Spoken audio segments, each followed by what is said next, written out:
मुळातच मला असं वाटतं की विरोधी पक्षाला आपल्या विरोधी पक्षाच्या भूमिकेत जावं लागेल.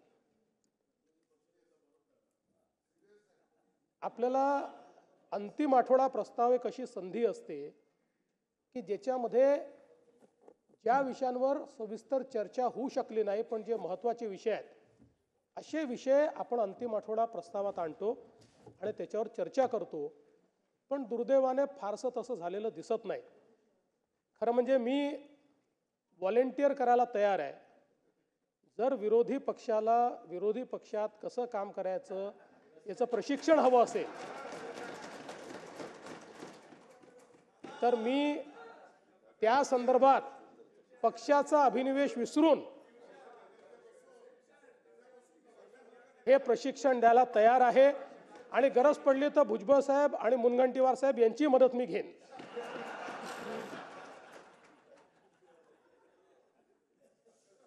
कारण शेवटी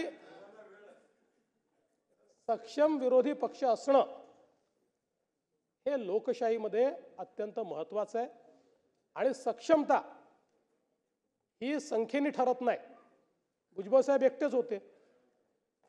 पूर्ण सभागृह डोक्यावर घ्यायचे पण विषय योग्य घेऊन घ्यायचे. त्यामुळे मला असं वाटतं की थोडं कुठेतरी भास्करराव तुमच्यासारखा ज्येष्ठ सदस्य असताना अंतिम आठवडा प्रस्तावावर त्या ठिकाणी अन्याय झालेला दिसतो. ठीक आहे, तुम्ही वेगवेगळ्या प्रश्नांवर बोललात. बीडचा प्रश्न असेल, कोरटकरचा प्रश्न असेल, नागपूरचा प्रश्न असेल, सगळ्या याच्यावर बोललात. आणि होम मिनिस्टर असलं म्हणजे काय असतं दादा, प्रत्येक गोष्टीचा थेट संबंध माझ्याशीच जोडला जातो. थेट प्रत्येक गोष्टीला जबाबदार मीच. पण तुमच्या एक लक्षात आलं पाहिजे 2022 ते 2024 जळी स्थळी काष्टी पाषाणी तुम्ही मलाच टार्गेट केलं. प्रत्येक गोष्ट माझ्याशी जोडली. परिणाम काय झाला? परिणाम असा झाला की लोकांनी आधीपेक्षा रेकॉर्ड मॅन्डेट आम्हाला दिलं. आता त्याच्यावरनं तुम्ही काही शिकतच नाही, करायचं काय हा प्रश्न माझ्यासमोर आहे. पण काही हरकत नाही, त्याच्यावर उत्तर देणं हे देखील मला असं वाटतं की महत्त्वाचं असतं. आता कुठली घटना झाली आणि कोणी घटना केली की काही लोक थेट माझा सगळा सोयराच करून टाकतात. त्याला ही फॅशन झालेली आहे. पण एक गोष्ट लक्षात घेतली पाहिजे की आपण झालेला प्रत्येक इन्सिडन्स बघा, गृह विभागाने त्या संदर्भात अतिशय कडक कारवाई या ठिकाणी केलेली आहे. आणि पुन्हा एकदा या सभागृहाला सांगतो, माझा सगळा सोयरा जरी अपराधी असेल तरी त्याला शिक्षा करायला मी कधीच मागे पुढे पाळणार नाही. याचं कारण माझा सगळा भारताचं संविधान आहे आणि माझे सोयरे हे 13 कोटी या महाराष्ट्राची जनता आहे. त्याच्यामुळे याच्या पलीकडे दुसऱ्या कुठल्याही व्यक्तीला झुकतं माप मिळणार नाही. हा तराजू हा न्यायदानाचाच तराजू या ठिकाणी असेल. जो समाजाचा शत्रू असेल तो सुटणार नाही आणि कोणावर अन्याय झाला तर तो अन्याय दूर करण्याचा प्रयत्न आपण करू. अलीकडच्या काळामध्ये नानाभाऊ रोज एक वाक्य वापरतात, कुंपणच शेत खाताय, कुंपणच शेत खाताय. हे आहे कुठलं कुंपण नानाभाऊ?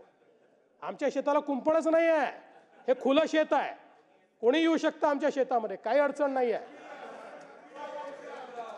मुक्तपणे आणि निर्भयपणे संचार करण्याकरता आम्ही या ठिकाणी ही सगळी व्यवस्था केली आहे. आता कोरटकर पकडलं. त्या कोरटकरला कुठे पकडलं? कुठे लपून बसला होता?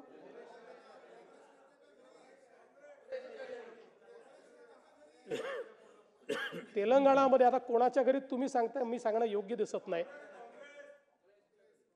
पण कोण त्याला आश्रय देऊन बसला होता जरा बघा ना नानाभाऊ त्या ठिकाणी. पण आपल्याला राजकारण करायचं नाही आहे. छत्रपती शिवरायांवर जर कोणी अशा प्रकारे बोलत असेल तर ही कारवाई आपण करूच, कारण ते आपलं दैवत आहे आणि त्यामुळे दैवताचा अपमान हा निश्चितपणे आपण सहन करणार नाही.